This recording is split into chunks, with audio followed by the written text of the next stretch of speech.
And the race on AJ Special by the rushing up is La Furia Roja. Classic quality racing by the Rallis Kisabol Toys Librilan. La Furia Roja by Alencana, followed by AJ Special in second. Classic quality racing in third from the outside, running in fourth Kisabol Toys. And on the outside is Librilan.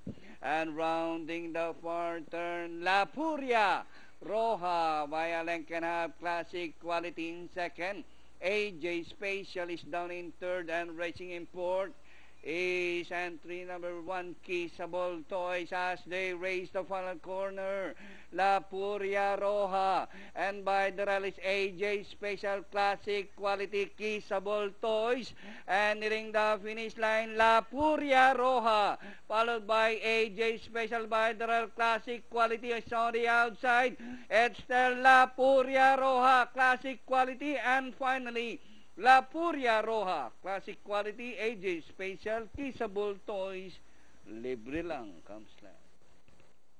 4-3-2-1-5 ang ating datingan, La Furia Roja.